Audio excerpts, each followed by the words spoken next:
I wrote this piece for the storm painting up in front. Can you hear me okay? Yeah. Okay, great. And I wanted it to be something that it's not or it wasn't, because I can't set aside like how the X-Men is a metaphor for every single like revolution or rebellion or political issue sort of falls apart when you consider that like it started out as being a metaphor for the civil rights movement, but like most of the X-Men are white, and the majority of the X-Men authors have been white men. So interesting, and interesting is sort of like a, you know, like a euphemism for like something else when I say that's so interesting to have all these white dudes like writing Storm, who's a black woman, and like giving themselves props about how like, yeah, like we're so progressive, which is fine, that's totally okay, but I wanted to kind of bring her down to the human level. What happens when motherfucker doesn't call back and she's like, you know, with that kind of power, like what do you do when you can move the skies but you can't like get someone to pick up the phone? All right, so there's not even a title for this. Here's what you know without knowing at this moment. The clouds in the east are gathering water and you're 2 days away from a summer storm. The wind coming in from the northwest, a lazy wind, a hot and slow current that won't save you from the humidity. It's another hour till sunset. You know all this intuitively just by being awake. If you watched the sky, it would only confirm what you already know. But you don't know if the phone will ring. Stop thinking about the phone. In your garden bordering the edge of the school, you touch the trunk of your favorite papaya tree. Papaya trees are not native to Westchester County, but you've cultivated 6 here. You bring the clouds together above the little grove and make it rain. And today you let the water touch you. You're waiting and you want to feel the time pass. This is a sort of time travel in a way.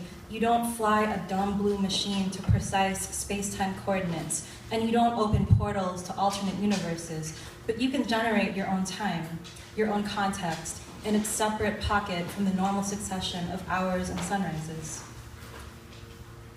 In battle, you engineered typhoons on top of thunderstorms, disorienting your enemies, fucking up the terrain in your squad's favor.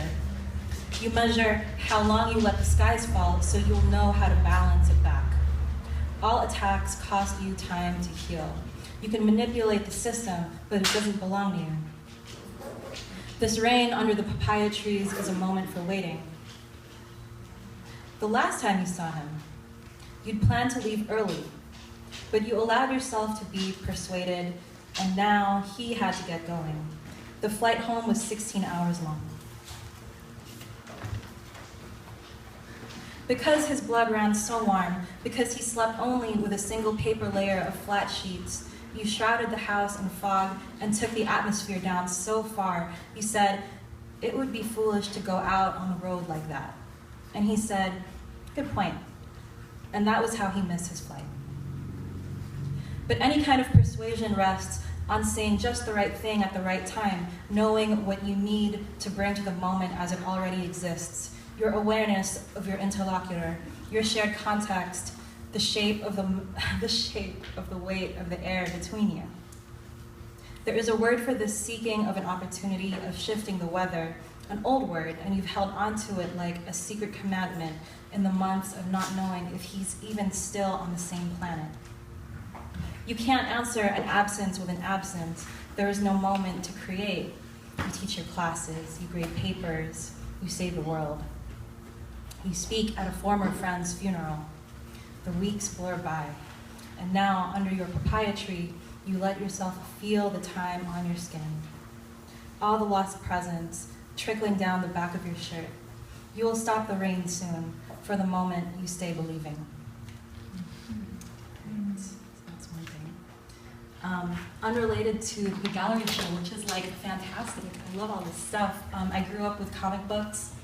My godfather was a comic book penciler, and so, you know, coming here and seeing the art, it feels like seeing old friends. And I have a couple pieces that are unrelated. I'm writing this book about like webcam porn and like the suburbs and like not ever being able to be satisfied. And I think, you know, there's like, I mean, this is all fantasy, the webcam is a fantasy. It's an okay world to be in. All right. And this book that I'm working on is called Paraíso. So, this is one of them. A photo of the boy splayed in his bathroom moves me to call you and hang up before the ringing completes. Test affection with denial. Your not speaking to me is another death, so slight, a thin snap to be punched up later in post. A poisoned oyster. You knew I would, you know I will, pop you coke red in the neck. I land on the mat out of the frame, thinking of the boys, peeling knuckles, square fingernails. He wasn't our kin, but what they thought they saw in his body. You were tall for your age, too. He swept the midfield and filled 50 books with naked Spider-Man and Mary Jane Watsons. My instinct is to cover you with my head. My instinct is to cover your head with my arms so you will be protected, knowing how you grew up starving with no one to scrap for you. His final status said, shout to the believers. My ideal game is for us to even the score every hour. We fight, we come up, we die in each other's arms, and we are alive for future generations. We are alive and in love on camera endlessly.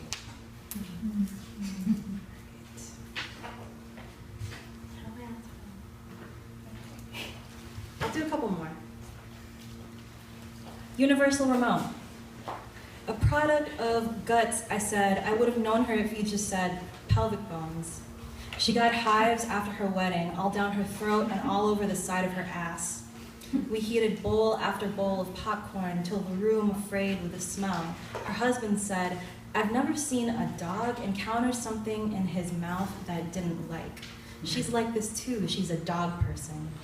My people are island bastards praying for generous details, saving every tatter from the landfill so I know all about being your bad girl, seeking the same orangeade fact again and again.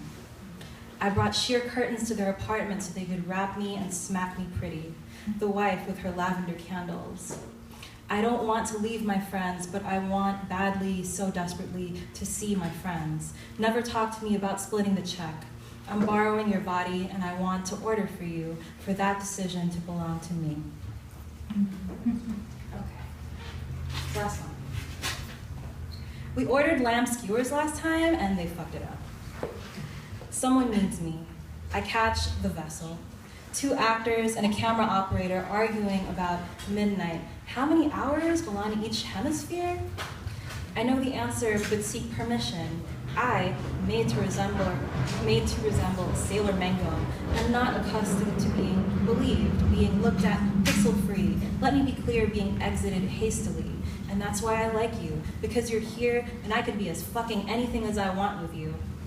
He says, I'm the rare kind. You're like, I'm pretending to control you, but at the end of the day, all I want is someone to top me.